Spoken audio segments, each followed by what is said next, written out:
ஹாய்ங்க, நம்ம தக்காளி ஊறுகாய் செய்ய போகிறோம்.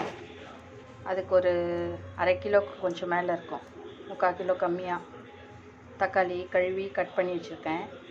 இதுக்கு புளி கழுவி போட்டிருக்கேன். இது ரெண்டுத்தையும் நம்ம மிக்சியில் நைஸாக அரைச்சிக்கிறோம்.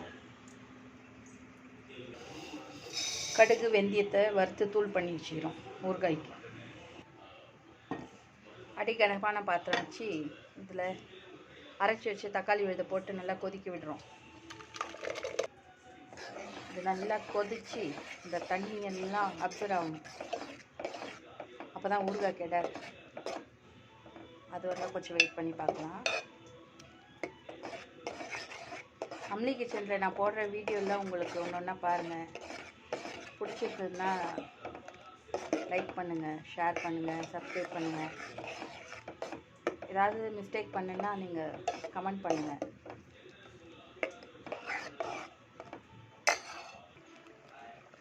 இங்கே பாருங்கள், நம்ம அரைச்சி ஊற்றும் போது எவ்வளோ இருந்தது, எவ்வளோ தண்ணி சுண்டி போச்சு.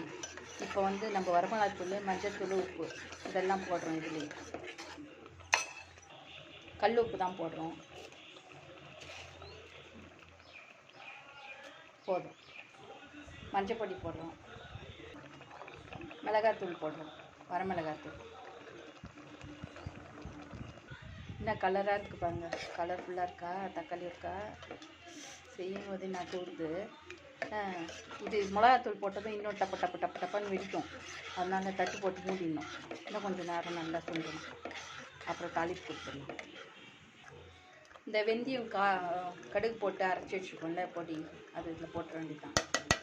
வெந்தயமும் கடுகும் வறுத்து பொடி பண்ணி வச்சுருக்கோம். ஊறுகாய்க்கு தேவையான எண்ணெய் ஊற்றுறோம். எண்ணெய் காஞ்சதும் கடுகு போடணும். கடுகு பொரிஞ்சிச்சு. இதில் பூண்டு கருவேப்பிலை பூண்டு கொஞ்சம் சிறந்ததும் ஊறுகாய் வச்சு இதில் கொட்டிடணும். ஊறுகாய் தேவையான பெருங்காயம் போடுறோம். இங்கே பாருங்கள், என்ன தலைன்னு இருக்குது கலரு. இப்படியே ஜொல்லு வருது. அந்தளவுக்கு காரசாரமான ஒரு தக்காளி ஊறுகாய். பூண்டெல்லாம் போட்டு பெருங்காயெல்லாம் போட்டு செம்ம டேஸ்ட்டு. இதே சப்பாத்திக்கோ, தோசைக்கோ, இட்லிக்கோ சாதம் போட்டு பிசைஞ்சு சாப்பிட்டா நல்லாயிருக்கும். இதில் ஊற்றின எண்ணெய் கொஞ்சம் பிரியிற வரலும் அது கொஞ்சம் கொதிக்கணும். அப்போ தான் கெடாமல் இருக்கும். இல்லாட்டா நம்ம டக்குன்னு எடுத்துட்டோம்னா கெட்டுடும். அது நல்லா இதில் இருக்கிற தண்ணியெல்லாம் நல்லா அப்சர்வ் ஆகும். இங்கே